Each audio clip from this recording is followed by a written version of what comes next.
വാ വാ. ഇനി ഒരു അറേഞ്ച്മെന്റ് ഉണ്ടാകുന്നത് വരെ ഇവിടെയാണ് നിന്റെ താമസം. കൂടി വന്ന 2 days. എവിടെ? ലോഡ്ജ് ഉടമയും ജീവനക്കാരും ഒന്നും അറിയാതെ സൂക്ഷിച്ചോളണം. ഒന്ന് പിടിച്ചേ. ഭക്ഷണവും വെള്ളമൊക്കെ ഞങ്ങൾ സമയാസമയങ്ങളിൽ എത്തിച്ചോളാം. ഇവിടെ അങ്ങനെ ആരും വരാറില്ല. അഥവാ വന്നാൽ തന്നെ ദേ ഇതിന്റെ അടിയിൽ ഒളിച്ചോളണം. ഇതിന്റെ അടിയിൽ ഒളിച്ചോളണം എന്ന് പറഞ്ഞത് കേട്ടാ. ഞങ്ങൾ പോകട്ടെ. വാ. അച്ഛനെ അധികം സങ്കടപ്പെടുത്തുകയും ചെയ്യരുത്. രാധു, എടാ സൂക്ഷിച്ചോണേ. എന്ത്? ചുമ്മാ പേടിപ്പിക്കാതെ പോടാ. വരട്ടടാ.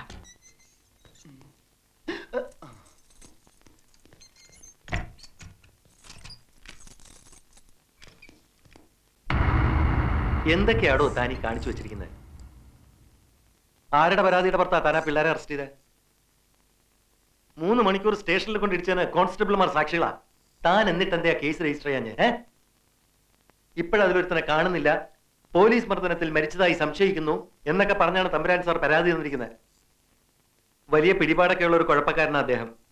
എവിടെയെങ്കിലും പോയി പയ്യനെ കണ്ടുപിടിച്ചോണ്ടോ എന്ന് കേസ് ഒതുക്കിയില്ലെങ്കിൽ തന്നെ സസ്പെൻഡ് ചെയ്യാതിരിക്കാൻ എനിക്ക് പറ്റില്ല.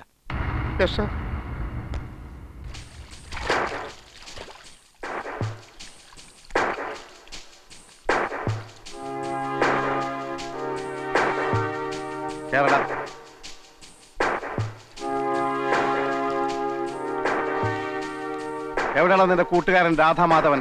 എനിക്കറിയില്ല. എന്റെ അടുത്ത് വേലയും പറയണൊന്നും വേണ്ട. നിനക്കറിയില്ലല്ലേ? ഇല്ല. നിന്നെ കൊണ്ട് പറയിപ്പിക്കണോ? എടാ, ഒരു രാത്രി മുഴുവൻ തലകീഴായി കെട്ടിത്തൂക്കിട്ടാ നീ താനെ പറയും. അതെന്നെ കൊണ്ട് ചെയ്യിച്ച് അടങ്ങുമല്ലേ? പറയടാ, അവനെവിടെ? തലകീഴായി കെട്ടിയിട്ട് നോക്ക്, പറയുമെന്നറിയാലോ. എടാ വേണ്ട, വഷളാക്കണ്ട. അന്ന് ഞങ്ങളെ തല്ലിയ കൂട്ടത്തിൽ സാറിന്റെ തല്ല് രാധുവിന്റെ തലക്കേറ്റു. രക്തം കട്ടിപിടിച്ച് അവൻ കുഴഞ്ഞു വീണു. ഉടൻ മരിക്കുകയും ചെയ്തു. ആര്? എന്ത്? എപ്പോ? രക്തോ? ജീപ്പിൽ എടുത്തുകൊണ്ടുപോയ മൃതദേഹം സാറ് കുഴിച്ചിട്ടോ അതോ ചുട്ടുകരിച്ചോ? എന്തുവാ? സുപ്രീം കോടതി വരെ ഞങ്ങൾ സാറിനെ കയറ്റി ഇറക്കും. വേണ്ടി വന്നാലേ ചുട്ടുകരിഞ്ഞ് അവന്റെ അസ്ഥിയും ഹാജരാക്കും. നീ ആള് വിചാരിച്ചതുപോലെ അല്ലല്ലോ. എവിടം വരെയൊക്കെ കയറി ചിന്തിച്ചത്? കൊള്ളത് തുറന്നു പറയാമല്ലോ. നമ്മളിങ്ങനെ വഴക്കിട്ട് നടന്നിട്ട് ആർക്കും ഒരു പ്രയോജനമില്ല. മറിച്ച് നമ്മൾ സുഹൃത്തുക്കളായിരുന്നാൽ എന്നെ കൊണ്ട് തനിക്ക് ഒരുപാട് പ്രയോജനങ്ങളൊക്കെ ഉണ്ട്. ഞാൻ ചുമ്മാ പറയില്ല. എന്താ ഫ്രണ്ട്സ് ആയിക്കൂടെ? സാറിന് ഇഷ്ടമാണെങ്കിൽ ഞാൻ റെഡി. ഓക്കെ, അപ്പൊ നമ്മൾ ഫ്രണ്ട്സ്. നമുക്കൊന്ന് ചുറ്റാനൊക്കെ പോണം. ഹണ്ടിങ് ഇഷ്ടമാണോ? ഹണ്ടിങ് അതിനൊക്കെ പോയാലോ ജോളിയാകാൻ പറ്റൂ. അതിനു മുമ്പ് എനിക്ക് ആ രാധുവിനെ ESP മുമ്പിൽ ഒന്ന് ഹാജരാക്കണേ. അല്ലെങ്കിൽ കുഴപ്പ. അപ്പൊ ആ പ്രശ്നം ആദ്യം തീർക്കാം. സാറ് വിഷമിക്കൊന്നും വേണ്ട, അവൻ ചത്തിട്ടൊന്നുമില്ല. അത് പിന്നെ എനിക്കറിയത്തില്ലേ. തൽക്കാലം ഞാൻ അവനെ ഒരിടത്ത് ഒളിപ്പിച്ചു വെച്ചിരിക്കുക. എവിടെ? അതെവിടെയാണ്? അത് എവിടെയാണെന്ന് സാറിന്റെ അപ്പാപ്പൻ വന്ന് ചോദിച്ചാ ഞാൻ പറയില്ല. പിന്നെയല്ലേ സാറ്.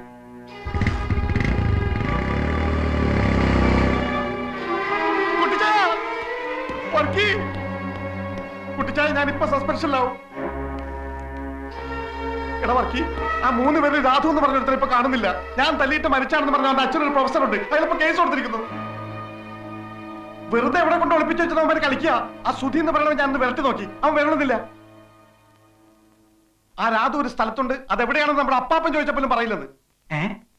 അപ്പാപ്പന് പറഞ്ഞ? അതും കേട്ടിട്ട് വന്നല്ലോ ചോദിച്ചാൻ ഇങ്ങോട്ട്. തല്ലി ഓടിക്കണ്ടവനെ. മറ്റവരെ കാണാത്ത ടെൻഷൻ വേറെ. അതിനൊക്കെ ഇവരെ തല്ലാൻ പോണ. വേണ്ട, ചോദിച്ചാൻ തല്ലണ്ട, ഞാൻ കൊടുത്തോളാം. കൊടുക്കണവർക്ക് ഇങ്ങനെയുള്ളവന്മാരൊക്കെ എന്താ ഈ നാട്ടില്? എടാ ചുമ്മാ അബദ്ധമൊന്നും കാണിക്കല്ലേ. മറ്റവനെ കാണാഞ്ഞിട്ട് ഞാൻ ആയി കുഴഞ്ഞിരിക്കുകയാണ്. ഇനി ഇവനെ കൂടെ കണ്ടില്ലെങ്കിൽ സർവത്ര കുഴപ്പവും. ഒരു കുഴപ്പമില്ല. ചോദിച്ചാന് പേടിയാണല്ലേ, സകലം ഞാൻ ഏറ്റോളാം.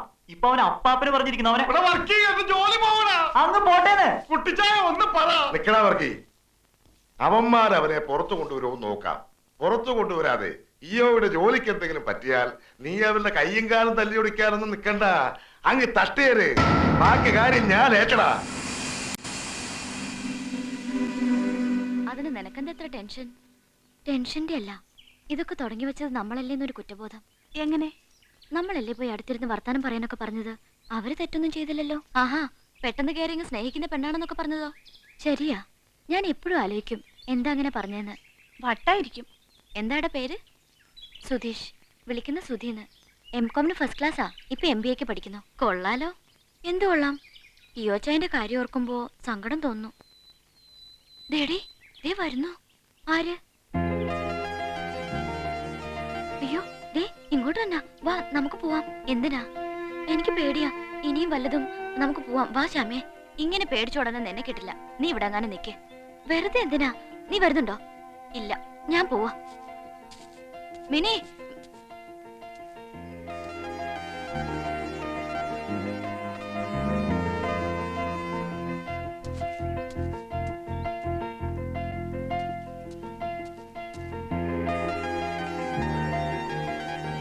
ഉപദ്രവിക്കാനും കൊല്ലാനും ഒന്നും വന്നതല്ല. ഒരു തെറ്റ് ചെയ്തു പോയി. അതിന് നേരിട്ട് വന്നൊന്ന് മാപ്പി ചോദിക്കണമെന്ന് കരുതി വന്നതാ. അതിനെന്തിനാ ഇങ്ങനെ പേടിച്ചോടുന്നേ? 2-3 ഇടത്ത് വെച്ച് കണ്ടിട്ടുണ്ട്, പരസ്പരം ശ്രദ്ധിച്ചിട്ടുണ്ട്. അത്രയല്ലേ ഉള്ളൂ മിനിക്ക് എന്നോടുള്ള പരിചയം. പക്ഷെ ഞാനൊരു1000 വട്ടം മിനിയെ അല്ലാതെ കണ്ടിട്ടുണ്ട് എൻ്റെ സ്വപ്നത്തിൽ. എന്നാൽ ഒരിക്കൽ പോലും മിനിയുടെ മുമ്പിൽ ഒരു ശല്യമായി വരരുത് എന്നെനിക്ക് നിർബന്ധമുണ്ടായിരുന്നു. പെട്ടെന്ന് അറിയാതെയാണെങ്കിലും അന്ന് ആ റെസ്റ്റോറൻറ്റിൽ മിനി എൻ്റെ അടുത്ത് വന്നിരുന്നപ്പോൾ അടുപ്പത്തിൽ വർത്താനം പറയാനൊക്കെ പറഞ്ഞപ്പോൾ ദൈവം എൻ്റെ കാര്യത്തിൽ എന്തൊക്കെയോ തീരുമാനിച്ചിരിക്കുന്നതൊക്കെ ഞാനങ്ങ് കയറി ഭ്രമിച്ചു പോയി. അതാ പെട്ടെന്ന് ഒരാൾ എൻ്റെ ആരാണെന്ന് ചോദിച്ചപ്പോൾ ഞാനങ്ങനെ പറഞ്ഞു പോയത്. പറഞ്ഞത് സത്യമായിരുന്നെങ്കിലും പറയരുതായിരുന്നെന്ന് പിന്നീട് തോന്നി. അതിന് മനസ്സ് മുഴുവൻ തുറന്ന് ഞാൻ മാപ്പ് ചോദിക്കുക. മാപ്പ്. നന്നേ. കൂട്ടുകാരനെ എവിടാ കൊണ്ട് ഒളിപ്പിച്ചു വെച്ചിരിക്കുന്നേ? എന്തിനാ ഇങ്ങനെയൊക്കെ? എങ്ങനെയൊക്കെ? ഇനി ഇങ്ങനൊന്നും വേണ്ട. അന്ന് അടുത്ത് വന്നിരുന്നതിനും വർത്താനം പറഞ്ഞതിനും ഞാനും മാപ്പ് ചോദിക്കുക. വാശിയും വൈരാഗ്യമൊക്കെ കളഞ്ഞ് കൂട്ടുകാരനെ പുറത്തു കൊണ്ടുവന്നേര്. എന്നിട്ട് എല്ലാം മറന്നേര്. എല്ലാം. ഞാൻ ചെയ്ത തെറ്റിന് നിരപരാധികളായ എൻ്റെ കൂട്ടുകാർക്കും കിട്ടിയ ഒരുപാട് ശിക്ഷ. അതിൻ്റെ ദേഷ്യം അവർ തീർക്കുമ്പോൾ വേണ്ടാന്ന് പറയാൻ എനിക്കെങ്ങനെ പറ്റും? എന്നാലും മിനി പറഞ്ഞുകൊണ്ട് ശ്രമിച്ചു നോക്കാം പരമാവധി. പിന്നെ എല്ലാം മറക്കണമെന്ന് പറഞ്ഞില്ലേ, മറക്കാം. എൻ്റെ വാശിയും എൻ്റെ വൈരാഗ്യം ഒക്കെ ഞാൻ മറക്കാം. പക്ഷേ പഴയ ജന്മത്തിൽ എന്നോ കണ്ട് കൊതി തീരാത്തൊരു മുഖമുണ്ട്. ആ മുഖം എനിക്ക് മറക്കാൻ പറ്റില്ല ഒരിക്കലും.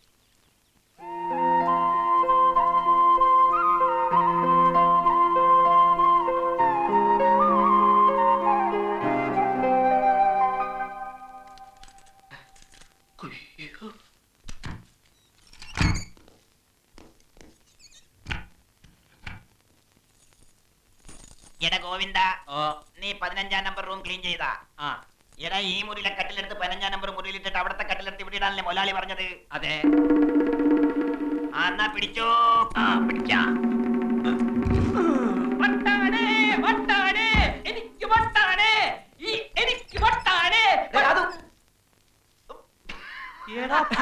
നിങ്ങളായിരുന്ന പോക്കിരിത്തരം കാണിക്കുന്നു.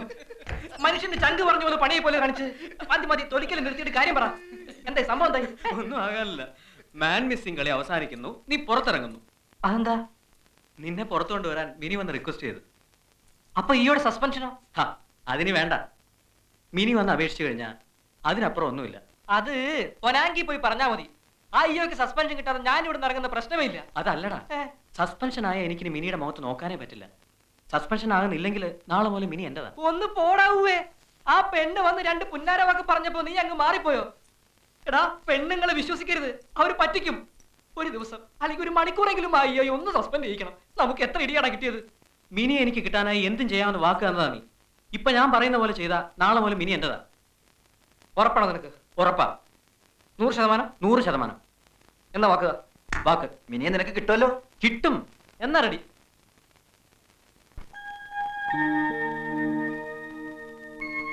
Come along, my little children. Come on.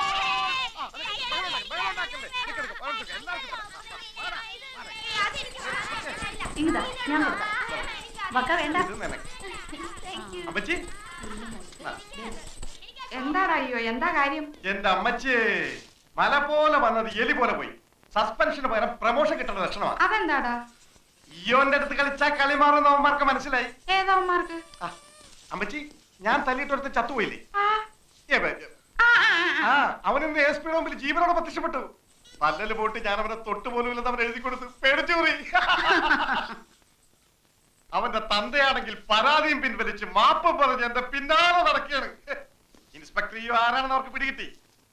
ഏതായാലും 2 ദിവസത്തെ ഉറക്കം പോയി. അമ്മച്ചി, ഓ, ഉറക്കം നിന്റേതേ പോയുള്ളൂ. ഈ ചെറിയ കാര്യത്തിന് ഇവിടെ ആരുടെ ഉറക്കമൊന്നും പോയില്ല. പൊണ്ണത്തടിയനാണെങ്കിലും നീ ഒരു പേടിച്ചൂറിയായി പോയല്ലേ. എന്റെയോ എന്റെ ഷോളിങ് തന്നെ പേടിച്ചുള്ള ഷോൾ അമ്മച്ചിട്ടുണ്ട കിടക്കുന്നു നിന്റെ ഷാള് നിന്റെ കെട്ടിയോ കൊണ്ടുകൊടു പേടിച്ചു തൂറി ഓ ചെവി കേക്കണ്ട കൊണ്ടുപോ പിള്ളേരെ അവിടുന്ന്